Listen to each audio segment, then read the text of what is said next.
Today's beer of the day is going to be the Ranger IPA from New Belgium Breweries. Great IPA, one of my favorites. Can't complain about that. Great beer for a hot summer day. So he's definitely more balanced for the price that he has, but he's lost a lot of his flavor, man. I mean, really disappointed. Bolt pistol is no longer master crafted. So, and I don't think it's been that way for a while though, so that's nothing new. No Wolftail Talisman, so that sucks. And the saga of the Warrior Born has been changed dramatically. Now the saga of the Warrior Born is rerolls, all fails to hit when he's in a challenge. So okay, cool, but then you got a master crafted Frostfang, or whatever the heck it's called, a Frostblade. So that's kind of a that's redundant. Before, of course, it was any wounds that he caused in the last turn of combat. The next turn, he got that many more bonus attacks, which was incredibly fun when playing, squishy units. If you threw him at a squad of 30 boys and he did, 7 attacks the first time and killed 7 boys, and then he came back the next time and, had like 15 attacks. That was awesome. That was fun, especially if you could, decimate that unit in their turn and then get in there. So he got pretty nasty, but again, I don't think I've ever had out of all the games I played with Ragnar, he pretty much died every game.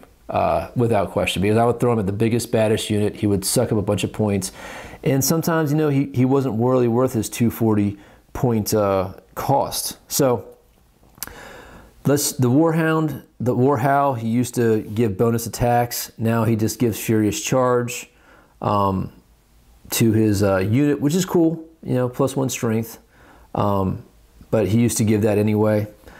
Insane Bravado. Now he must accept and issue challenges, okay? He's got Rage now instead of the plus D3, which he conveyed to the whole unit. I don't think that Rage is conveyed to the whole unit, so that's kind of nerfed as well. So he really took a hit. I'm really disappointed in that. I mean, he did get his wolves, which are unnamed now. They are 2 points less, so that is what it is. But I think that they were actually a little bit tougher than previous editions, but because their leadership has gone down to 1. Their leadership was 6 before, and they have a 5-up save, so they actually got nerfed a little bit. He doesn't have his wolf characters, which I always threw the wolves in with him unless he was coming through drop pod. So Ragnar, yeah, the points, he's definitely pointed better. He's worth his points. I think Ragnar is one of those characters that should have a Eternal Warrior, just because of, he's pretty much the star of the Space Wolf novels. And, he's kind of getting jerked around. And here we are with the pick of him. And guys, I called this one. I knew when I got my Crom Dragon Gaze that we were not getting a Ragnar model. That model was just too easily converted to become a Ragnar. I knew that Games Workshop was not going to invest in a general Wolf Lord model. This is not going to happen. The kits that they have for the Space Wolves are so customizable. I've seen a lot of people just make a normal Space Marine, Wolf Guard or whatever, from the Wolf Guard Space Marine or the Grey Hunter box to do Wolf Lords or whatever. So it's not going to happen. I'm very disappointed at that because, again, Ragnar is one of my favorite characters. But the second I saw that Crom Dragon Gaze, I knew it. That's why I made sure I had 2, because I will be converting one to be Ragnar. Yeah, that's disappointing. I mean, basically, Space Wolves got 3 new box sets. They got the Dreadnought, they got the new Flyer, and they got the Logan Grimnor, which we'll get to in a few. All right, so Harold Deathwolf, he got pretty awesome.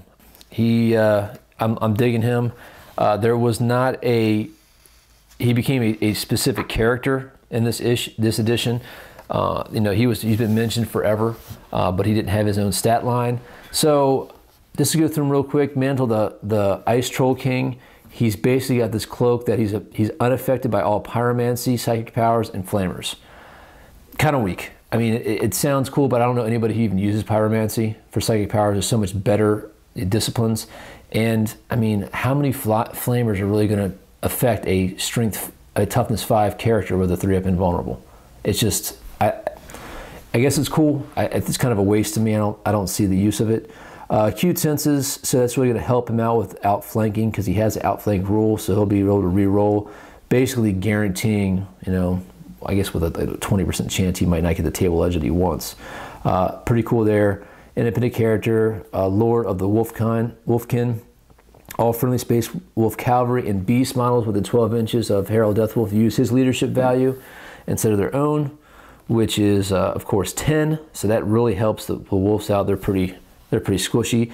Saga of the Wolfkind, stubborn.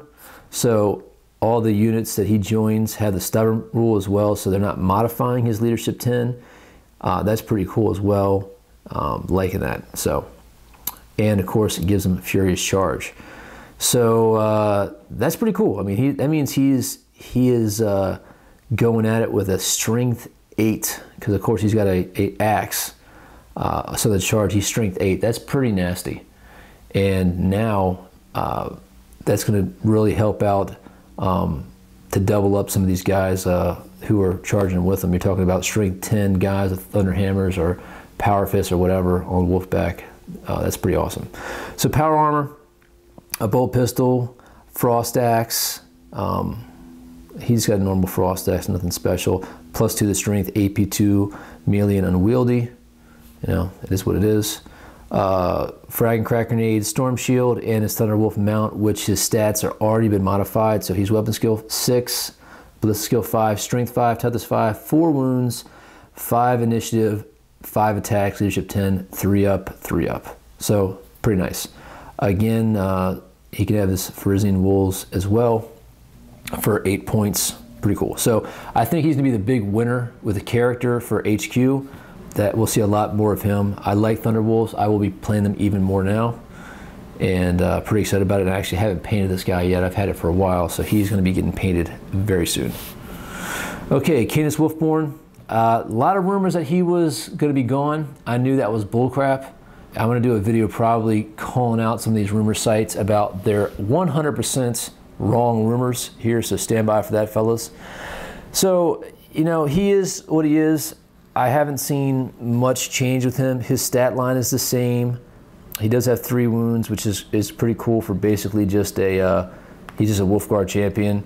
His attacks are the same. One thing cool now with rending is rending applies to all attacks.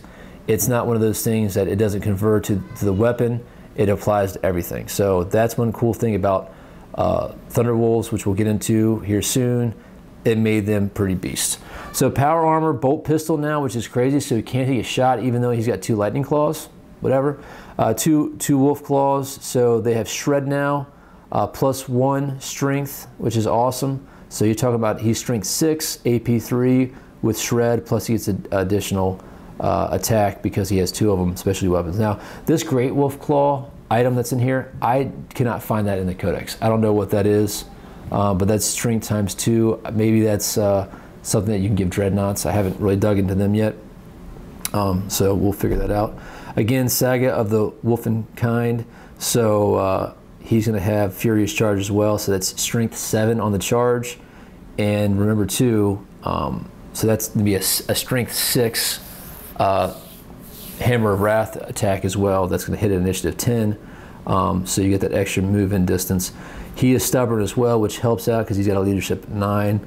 If I was going to run him, I'd probably have Harold Deathwolf with him. Acute senses, counterattack, independent character. He does have the rampage rule. So if he is outnumbered, he gains that +D3 attacks, which will probably happen most of the time. I would probably run him in a smaller unit of Thunderwolves. And Born of Wolves, which he can re-roll fail to hit rolls in close combat during the assault phase in which he charged into. So he's re-rolling fail to hit and re-rolling fails to wound. Pretty good. 185 points. He's exactly the same as he was before. The only thing that's cheaper is his Fenrisian Wolves are 2 points cheaper. He doesn't give them make them troop choices anymore, which kind of stinks, and he doesn't make them automatically pass their leadership test if he's within, 12 inches or whatever, line of sight or whatever it used to be. So he was never a very popular character. I ran him all the time. I liked playing with him. I never had any complaints. He did his thing. And nowadays, since strength additions go on after the strength is doubled by things like Power Fist and Power Claws, there's not that many strength 10 stuff out there in hand-to-hand combat anymore. It's a lot more rare. It's not like, you know, every charging orc with a Power Claw is going to kill you at strength 10 now. So he only has, you know, he's got 3 wounds, which is cool. So he's not going to get nerfed for not having Eternal Warrior, which makes Thunder Wolves a lot more survivable. So he doesn't have an invulnerable save, but, you know, you put him in some squads with some bullet-catching wolves and some other Thunder Wolves that can do some lookout sirs, he's pretty survivable. So there he is, looking goofy, Fluffy McFlufferson Wolf. I hate that wolf model. All right, so Ruin Priest. The